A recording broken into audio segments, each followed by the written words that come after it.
Des gens ordinaires peuvent-ils devenir des bourreaux?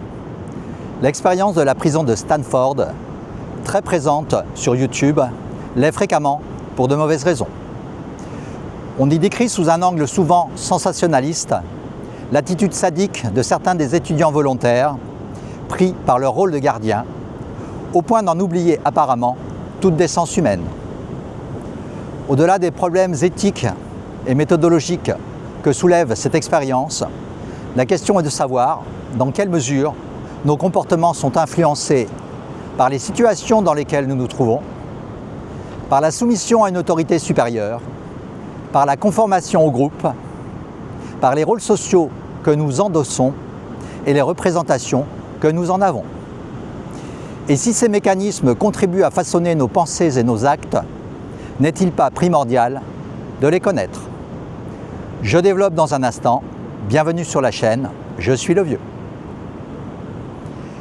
En 1971, le psychologue américain Philip Zimbardo cherche à comprendre si la brutalité observée dans certaines prisons provient de la personnalité des gardiens ou de la situation d'incarcération elle-même. Pour y répondre, il recrute 24 étudiants, décrits comme psychologiquement stables et socialement ordinaires. Ils sont répartis aléatoirement en deux groupes, des gardiens et des prisonniers. Les étudiants sont explicitement informés que cette répartition s'est faite au hasard et non sur la base de leur personnalité présumée. Une fausse prison est aménagée dans le sous-sol du département de psychologie de l'université de Stanford. L'expérience doit durer 2 semaines. Les futurs prisonniers ne sont pas simplement convoqués. Ils sont arrêtés à leur domicile, parfois devant leurs voisins, menottés, conduits au poste comme lors d'une véritable interpellation. Ce dispositif n'est pas anodin. Dès le départ, ils entrent dans un rôle. Une fois arrivés, ils sont fouillés, déshabillés, identifiés non plus par leur nom, mais par un numéro. On leur impose une tenue uniforme, une blouse longue, des chaînes attachées aux chevilles. Ici, un second mécanisme s'installe, la désindividualisation. Les vêtements civils disparaissent, les repères personnels s'effacent. Les gardiens, eux, portent un uniforme et des lunettes réfléchissantes qui masquent leur regard.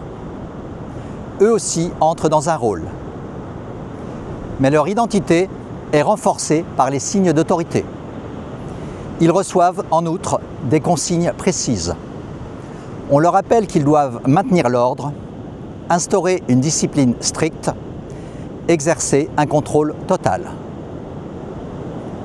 Dès le début, les comportements changent. Ce ne sont plus simplement des étudiants qui jouent à être gardiens ou prisonniers.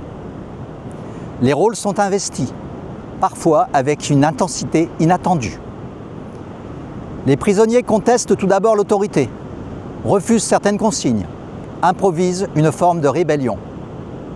Les gardiens réagissent, les sanctions deviennent plus strictes, les punitions se collectivisent, les humiliations s'installent. Peu à peu, chacun semble se conformer non seulement au rôle attribué, mais à l'image qu'il se fait de ce rôle. Les gardiens agissent comme ils imaginent qu'un gardien doit agir. Les prisonniers adoptent l'attitude qu'ils associent à la condition de détenu.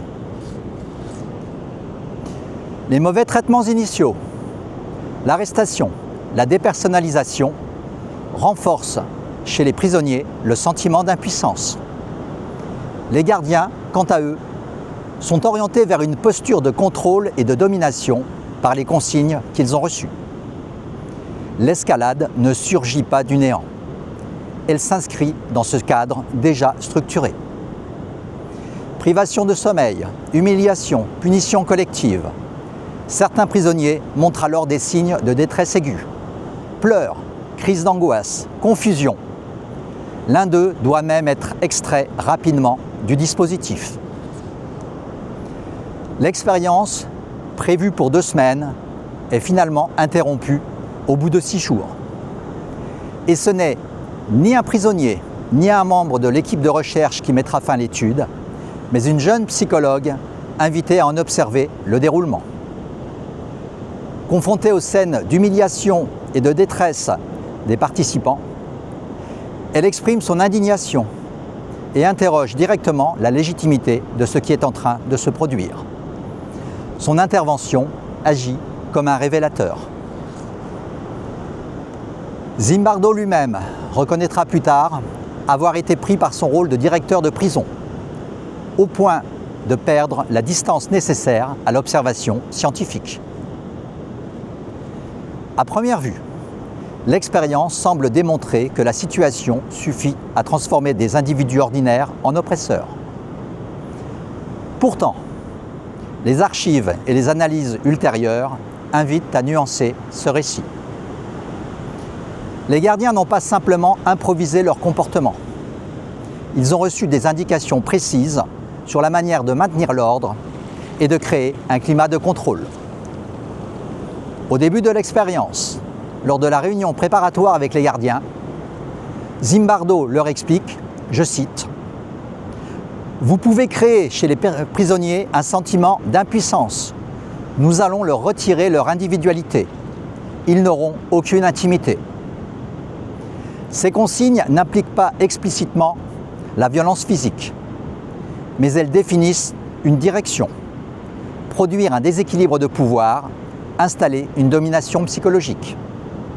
Le cadre n'était donc pas neutre, il orientait déjà les conduites possibles. Par ailleurs, une partie importante de ce que nous connaissons de l'expérience provient d'enregistrements partiels, souvent centrés sur les moments les plus spectaculaires. Les scènes ordinaires, moins dramatiques, ont été moins documentées. Cela ne signifie pas que les abus n'ont pas eu lieu, mais que les récits qui en ont été tirés ont pu accentuer certains aspects au détriment d'autres.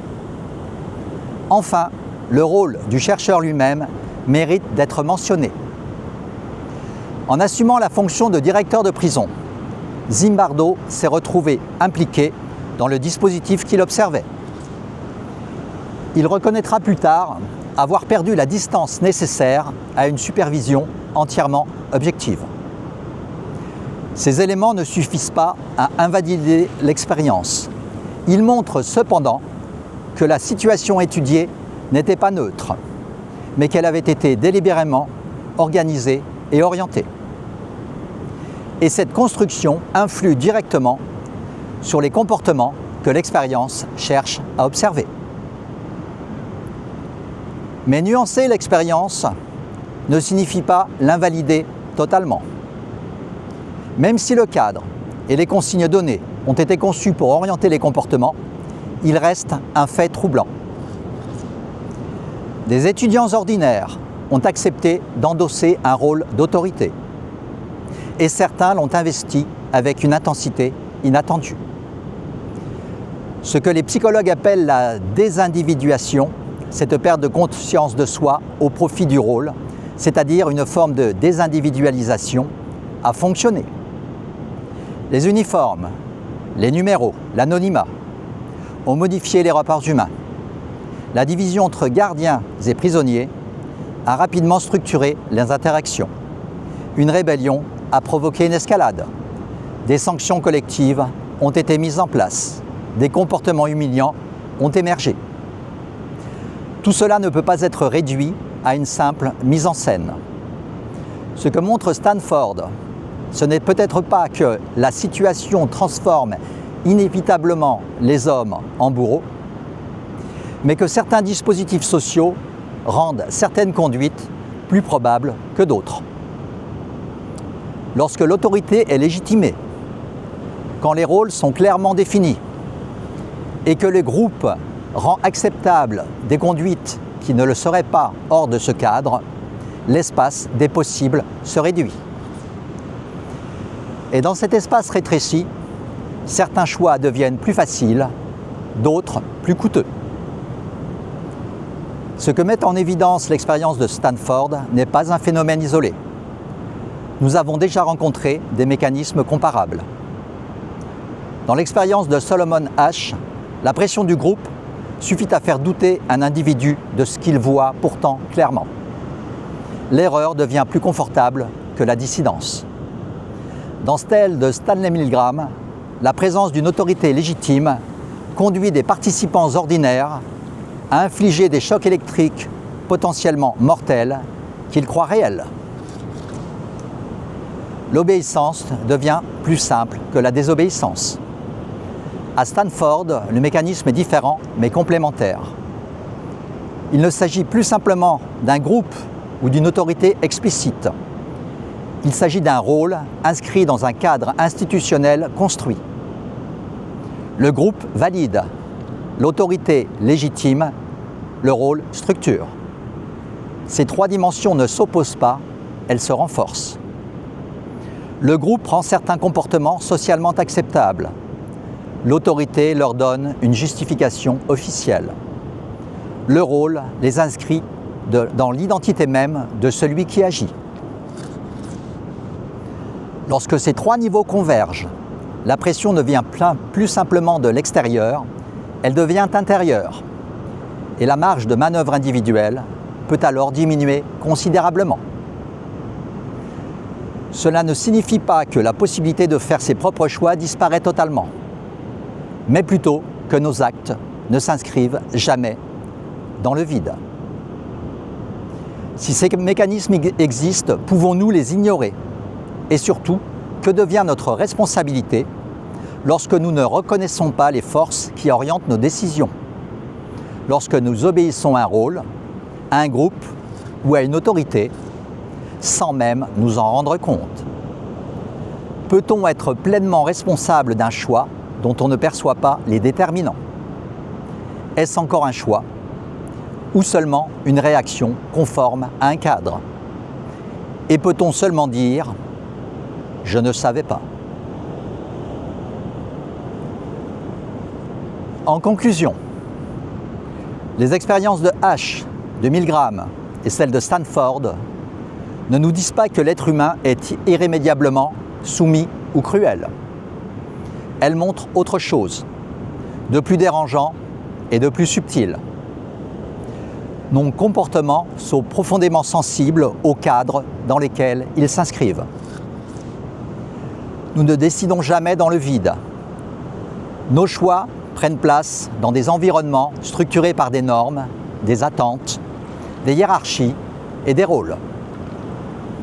Cela ne veut pas dire que nous ne sommes responsables de rien, mais cela signifie que la responsabilité ne peut être pensée indépendamment des conditions dans lesquelles elle s'exerce.